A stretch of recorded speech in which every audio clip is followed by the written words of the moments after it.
mbe campagne la wato me nga foyele ka fako on the 5th of December abebe delale tek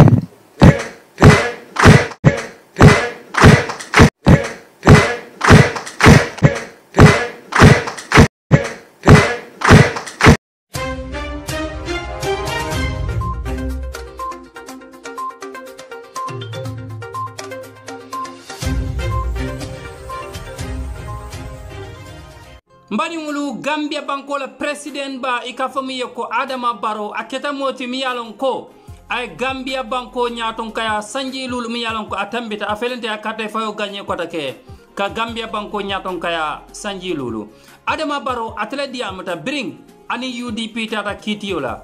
a ganyeta kitio mi yalon ko be dending Gambia la nyin carte fawala mi yalon ko atambita teng Adama Barrow ay mun ko makan sifa le banke na lafta kelong altenten kablan no ma Active TV ngana ñi kibaro bondale ñoto sama waji nak yaangi bëgg yag ci dëkk bi sa holiday yi gudd na lool sax vacances yi yag na waye dama ni na ñibisi ci sama réew investir wax nga dëgg sa safara man mako yor jógal ñu dem top ma ci sama waji da nga bari pexé de top ma xam ngeen Gambia légui dafa open lolu mo waral Global Properties jóg jaay la kër doo manqué courant doo manqué ndox da ngay am pool maanaam piscine sa disposition di nga am beach bi sécurité 24 hours te soo bëggee investir aussi nga mën a investir sa réew jënd kër di ko louer hôtel yi na xam baax na waaye nag am na gan yoo xam ni dañoo bëgg bu ñu ñëwee ci réew nekk à l'aise nekk ci bërëb boo xam ne dañu am seen waañ bu ñu bëggee togg seen lekku dëkk dañu am seen salle bu mag am seen néegu bopp am seen lépp loolu yëpp ak Global Properties mën na nekk. jërëjëf def leen ni man ñëw leen Global Properties ngeen jënd seeni kër aar seen ëllëg ak bu seen njaboot.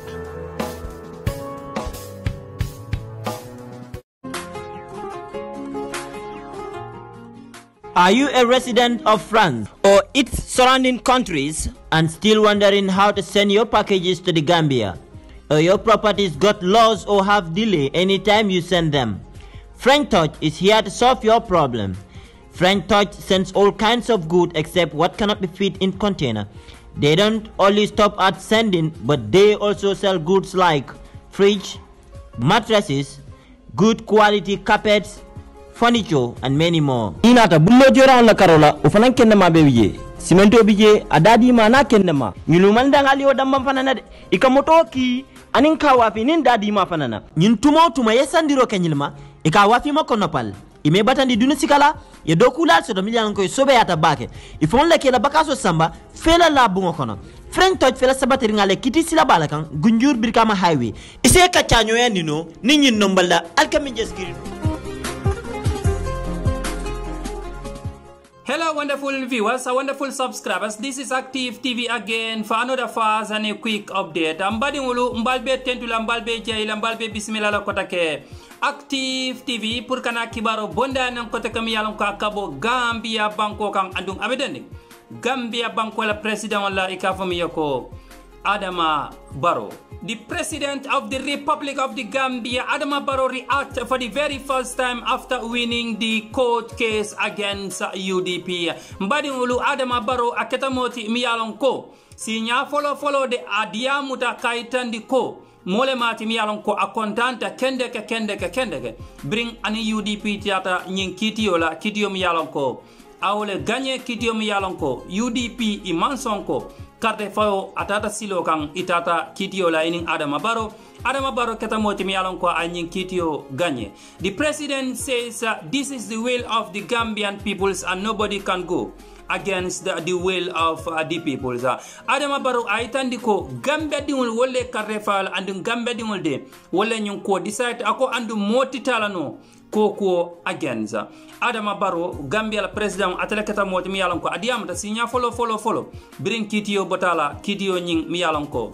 adiyata la kaitani ko carte fo mi yalon ko akeda Adama Barrow atele ganyeta madingol ko chokoro kadiya wala fa da kono mbe Adama Barrow diamol plela albulan noma watol bela andum fanan al comment aliya fo nya ale mune mira nyin ko dom mbedi wala Gambia banko kan alma ale Cairo sabatindi je watol bela Gambia di on be dawda ni mbedi wala alma ale Cairo di bela watol bela. This is all I have for you today. This is Active TV Update. Alhamdulillah Rabbil Alamin. Alhamdulillah Rabbil Alamin. Me NPP party executive member sol be konton na patiol me alon ko ni wolle kafuta pour kanyin kele bake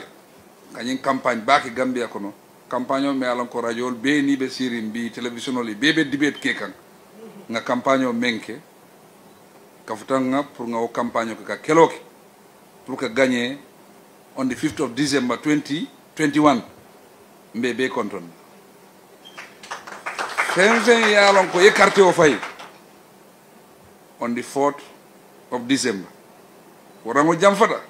morol lota men sita for 2 hours 3 hours 4 hours for suto morol be lori pour que carte o fay it's unprecedented. Gambian call funtita for a record break dunia kono 89 point something percent wole carte o fay wolu nga record break le Africa nga record break Europe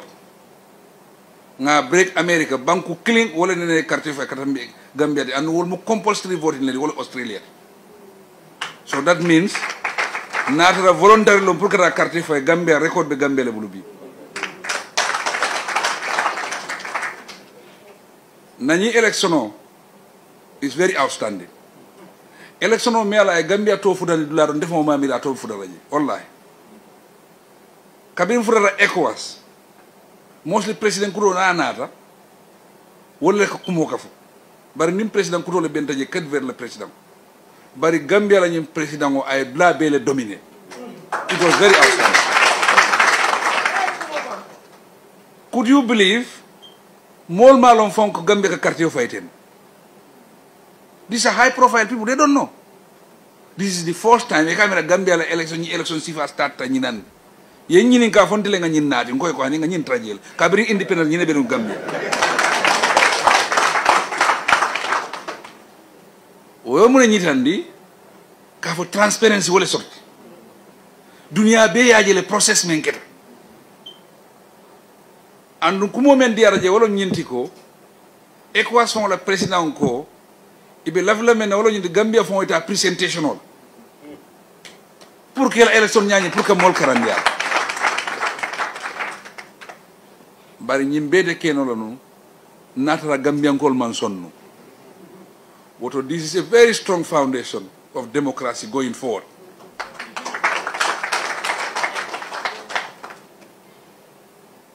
Democracy la environment o men sorta Gambia kono wala akende bi kito kita Gambia kono kito kita Cairo kono afela banda Cairo kono andi Cairo wala be kontra Gambia. Election o mina wato nga fa molle ka fa ko jang Cairo dronne be sol la ñi Gambia kono jang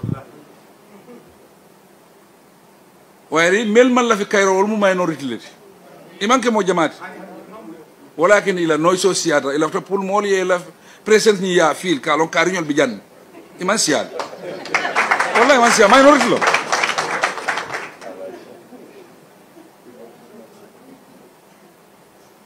bari Gambian call ye dissono tale mbe campagne la wato me nga foyle ka fako on the 5th of December abebe delale tek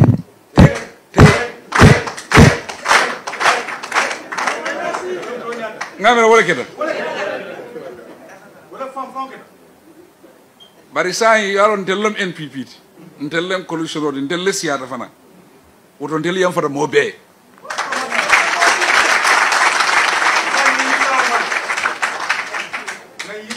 bi New Gambia wala wuluta Gambia kutolo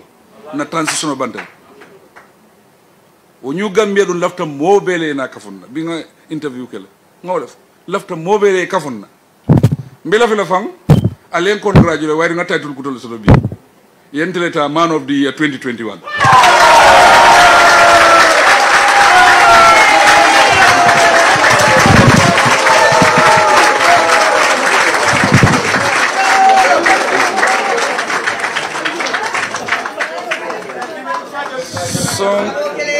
wo interview kele bi Gambia Standard newspaper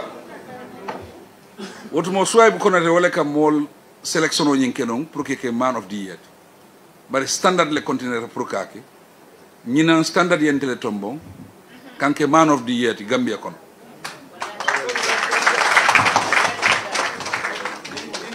nga foyen nen ko e ko man surprise pour nga ke man of the year nga expect nun 2016 ndele be ke la man of the year ti Gambia kon bari competition ben tenu Aliou Momar Ndiaye le temanu Aliou Momar Ndiaye nata ke man of the year hani sa naka nyokumandi wala ni ngaje ngaya ko man of the year ko nyoko man of the world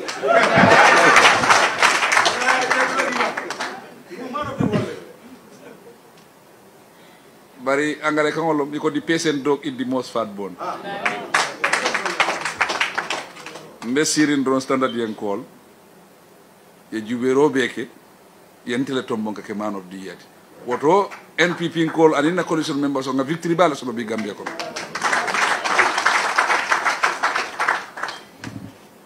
bari ni election ate tano la karaw karala be kero la ten dronde no bigo ndengalon ka ko Gambian call paretal andu ku den tan bije Gambian call lafta wala Cairo andu Cairo be mulle oto Gambian call lafta wala Gambian call lafta mon la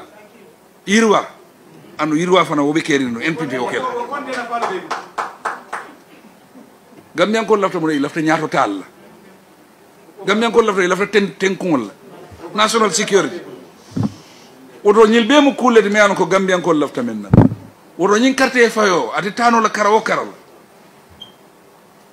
nganyil membe konti obe juma le bloco obe entel le bloco wala ke ni Gambian ko le auditionnota anu ni Gambian ko le auditionnota moti o challenge nola hana tata malo yu tata ECOWAS code le wala preview code something like that it o challenge nola privy council yes you cannot go against the decision of the people billahi ndele nga nyim foye hana ko ko nga carte fay koteng wallahi mbe yudi bi buutira buutere ñaala wala be tambila ñim fam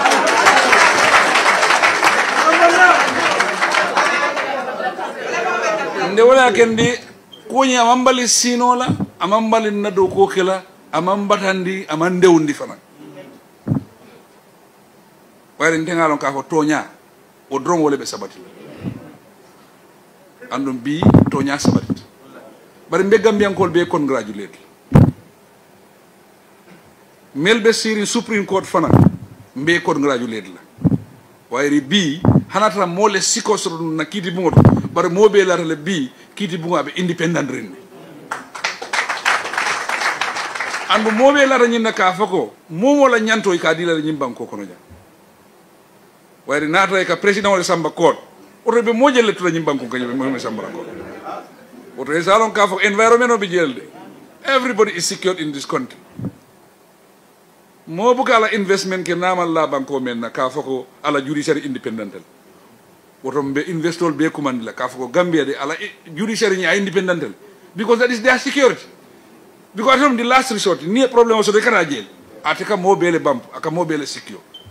woto mo be command la ka fo na judiciary ni independent andum be la fa nga national assembly so me alon ka fa be independent no provide la mo kala mo le be Gambia ko le adisa woto nimmol mel be kafuda pour kañin keloke mbe mo be commande la nkana muru koma nga système o menke fo nga ñi gagné basodo woto nimmam fel la fala fana ngana ko fama boala nga continuer kele dole be ñaato me yalon ko kele balo wari ni nga council national assembly to amunta ka be kala uniform le mbebe kan kilingole fala mbebe direction kilingole kala mbebe jeer nya kilingole kala ni wo keta wallahi si do ko ki jan do ko mi ala kon tel ben kilin ne mamira fonsi ko keno Gambia ko ando todiya fana be kelantel bela todiyal history e mbesa fere say ndel bebe tarlaw history ko woto nga mobe tentu wari mobe le face à rock everybody was concerned mobe la contribution ok unity is strength na united do al kabamban ando ngamira ñi election ko ñi campagne ko nga woni tan le because en kapane lol do lamoyle mol surprise tale na système o men nati oto ngamira o kambe ngo men ben temanu nafigol ibi tan la diamalal de wol buke fañode ibi na lay koy kar ya imay président me faale say président buke je say imay am place car di la ere ñanta place car sot la kana so wala de fembe sini place o me asitantel beleje anu at one time fo mo clean netre place o place at the time bari momo be place o men tay salon ko is very very important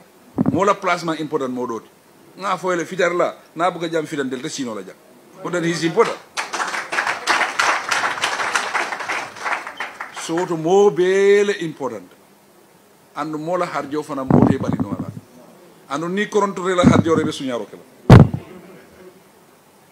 ko ton lafta be nga pesen be nga ke kilingoti ngana tiñar laal ñi ngane lam moy we have a clear mind borom Gambia bi ta ñaato ñaan woto nimbe ke dakino be Gambia samba no ñaan woto contenta bak ale contano men soto ndele contenta ka tambialti wayri akita ñaawo nya yendele samba kito altel be kawle altel be kadam fasa ñaajal be o ke kan ale Gambia laji mo man la fi Gambia ta fitno ko no because ñin na consequences men jumale yalla national security this is something is big amanka kundinti bari kabinta tan ning Buhari e ñoji na ñoo kontonjo akonye ko how is the court going on with your person ngay ko they didn't go to court yet he said they will go to court because Nigeria ka court kele fo next time yes ara ni court be jola so itel dal dalal bari nga expect lon ka fay bi da court bari ñimbe mu démocratie leti